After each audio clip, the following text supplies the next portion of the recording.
In 1998, Pokemon Gold and Silver's development hit the reset button. This led to a plethora of changes, from story to characters, the Pokemon, and quite importantly, the maps. Originally, the world map was based on the whole of Japan, with Johto just covering 3 cities, but amazingly enough, Kanto was just one big city instead, which featured many prominent locations we know squished together, from the Pokemon Tower to Pallet Town, the Celadon department store, Silphco, and even the casino. However, that major shift in 1998 led to instead making 2 big regions that overall were bigger than that map that covered the whole of Japan. One of them became Johto, while the other became Kanto in its entirety, replicating its Generation 1 counterpart. However, even then, it still had a number of differences when it initially started, from a cut safari zone to a live Cinnibar island. So today on Cut Content, we look at the beta maps of Kanto in Pokemon Gold and Silver. Before we begin, please hit the subscribe button and hit the notification bell too to further support us and keep creating new videos. Now, considering this is the Generation 2 version of Kanto, we'll not be going in the Generation 1 order, but rather in the order you take in Pokemon Gold and Silver after the Elite Four and the Champion. Thus, we will start in Vermillion City. The first thing one will notice about Vermillion City here is that Route 6 is merged with it. This is a trend that was going on in early Kanto maps of Gold and Silver here. But looking at the city itself, most of the common elements are here, but the major difference is that the house leading to the SS Aqua at the end of the bridge isn't there and likely would have just warped you to the ship once you hit the end of the bridge. Otherwise, the only other difference is that there was more empty space around the Diglett cave here. The Route 6 portion, however, was a lot differently laid out and more compressed, likely because they were trying to merge it with Vermillion City here. Not even a gate to Saffron City existed. Likely one would just walk north and get straight to Saffron City, which of course is our next map we'll be looking at, and it has 2 beta maps at that. The first looks naturally to fit with that gateless exit of Route 6 here. In fact, no gates are found anywhere whatsoever within the city. Guess the city simply decided to get rid of them since the guards could simply be bribed with lemonade. The next version did add them back in, but was still missing the entrance carpets.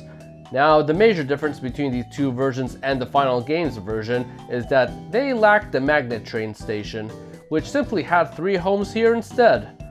Though maybe it was more of a side entrance originally here, hard to say. But otherwise, the only difference was that the Mimic Girl's house wasn't available originally. Next up is Route 8. Now it's quite similar to the final games with both its beta maps. But like before, the first of the 2 beta maps is missing the gate to Saffron City. The other difference is that the house here resembled more the Generation 1 version. Cue the music, we are in Lavendar Town. Feels as if I said that before in an old Gen 1 maps video. But the beta map here is a literal copy and paste of the Generation 1 version here, down to the Pokemon Tower still being fully active instead of the new radio tower, and no Soul House on the right.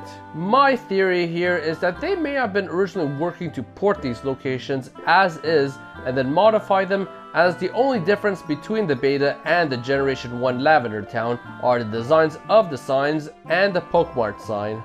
Now going north is Route 10.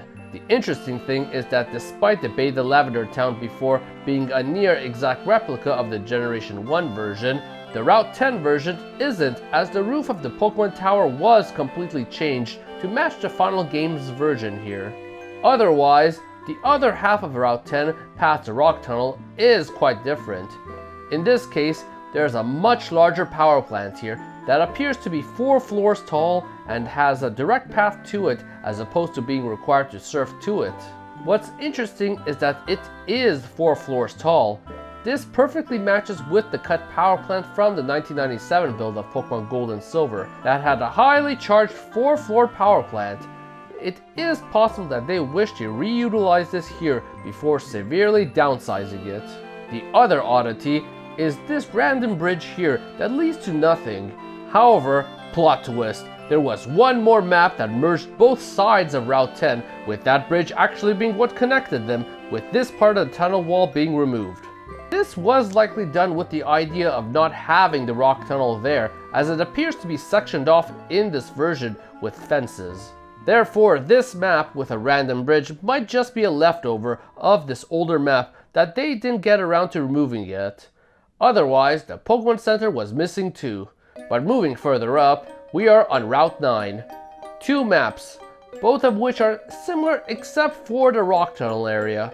In this case, the first one seems to fit with that merged Route 10, with the rock tunnel being inaccessible as it is fenced off here too. However, both maps have the Pokemon Center here in its entirety, unlike the final game, which had just its roof. Here we are in Cerulean City. Now the design seems to be more like the Gen 1 version, but with some major differences. The biggest difference between this and the final games is that the unknown dungeon was still here. Makes me wonder if they would have allowed for another chance for us to catch Mewtwo here back then.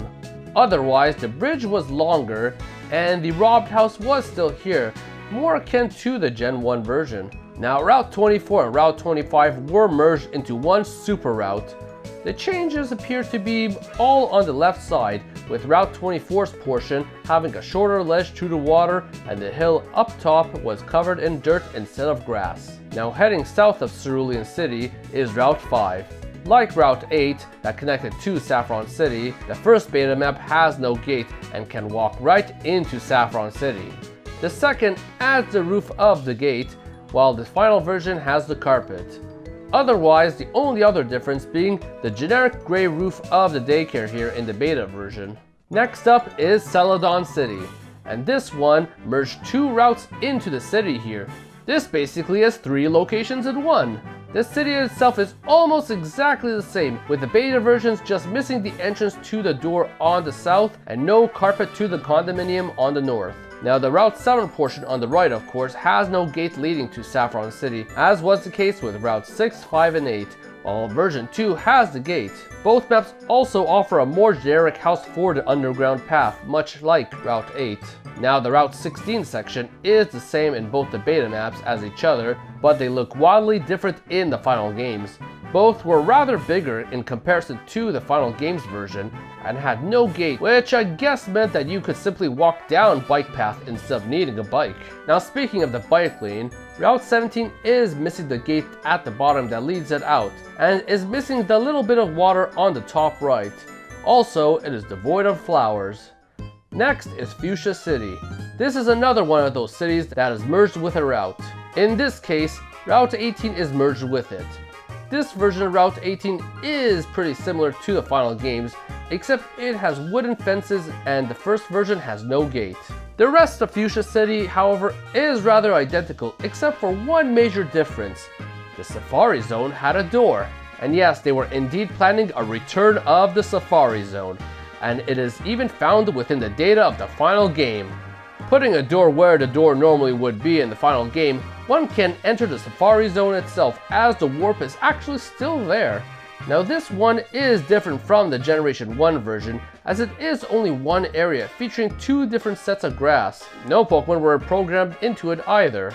However, it's hard to say if this was more of a test map, as it's just one area, or if they really wanted one area to be the entirety of this Safari Zone. Also, it goes without saying, but the gate was also found for the Safari Zone here too. But otherwise, the only other differences to Fuchsia City are the house on the right was more like the Generation 1 counterpart, and the gate was also missing too for the first beta map. Now going through that gate, or lack thereof, we are at Route 15, 14, 13, and 12, all of which are almost exactly the same as the final games, save for a few minor details. A trend we will be hitting for the next bit here actually. This includes the gate to Fuchsia City on Route 50 not being there in the first beta map, the lack of sign next to the cuttable tree on Route 13, and the lack of grass on the bottom right of Route 12. And of course Route 11, which all this leads into, is also the exact same save for the sign that left missing in the beta. Naturally, this would lead into the Diglett tunnel that would bring us to Route 2, which outside of the gate on the right is missing a carpet. Otherwise, basically the exact same again. But alas, we are finally at Pewter City.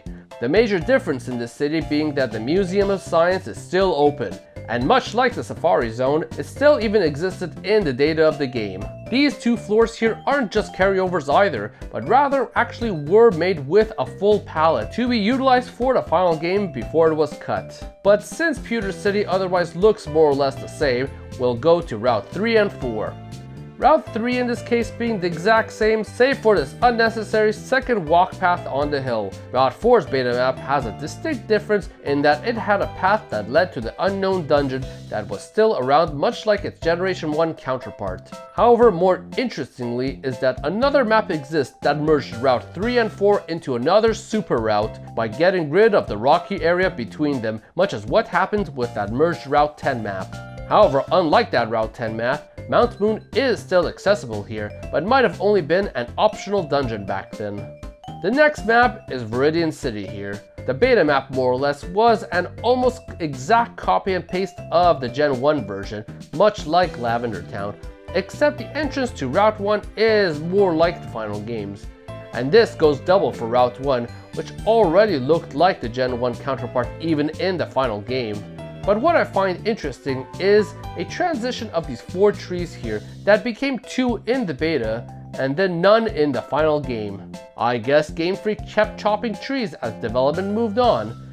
Pallet Town, however, is a literal exact same as the final games, so we move to swim in Route 21. That is of course similar save for this one little dock at the bottom that seems to be trying to replicate the dock from Generation 1's version of Route 21. But that makes sense as we hit what is one of the biggest differences, Cinnibar Island, where it lived. Now one can argue that they simply decide to port this exact map here just for the sake of doing it as they did with a few maps originally, but there may be evidence that the original Cinnibar Island might have been intended to not be under 2 stories of molten lava originally. This being in the form of the Cinnibar Island Lab, still being in the final game's data, much like the Safari Zone and the museum.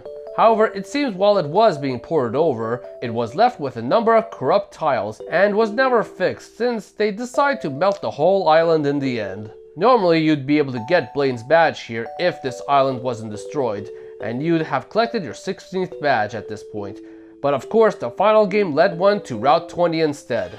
Route 20's biggest difference here is that it was clearly trying to replicate the Generation 1 version, as it still blocked one from simply skipping Seafoam Island with this barrier that is here in the beta version, and had both the entrance and the exit to Seafoam Island's cave here still too. This made sense really back then, as with Blaine likely still being on Cinnibar Island, this might have simply stayed as the Seafoam Island cave we remembered from back then. And to wrap this waterway, Route 19, which led to Fuchsia City, is next.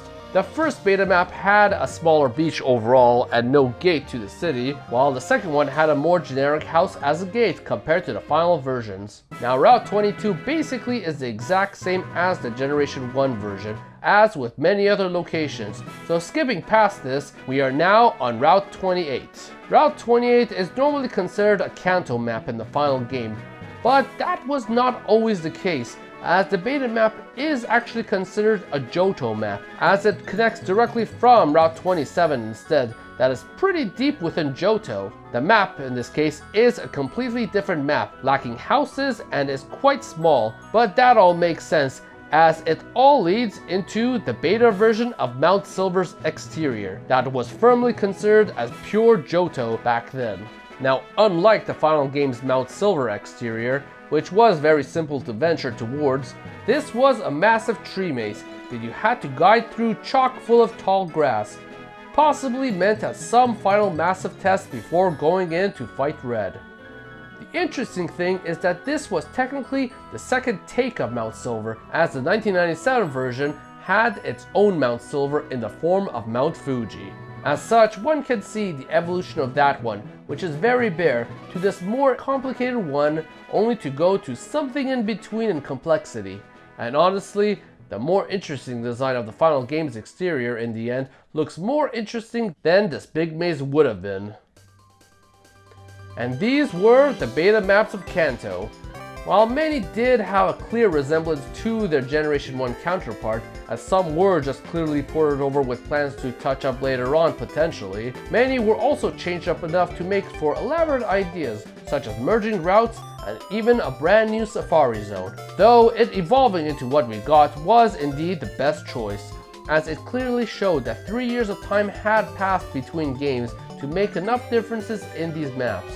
But from the 1997 build featuring all of Japan, to an early Johto, and now an early Gen 2 Kanto, we've covered virtually all of the beta maps of Pokemon Gold and Silver.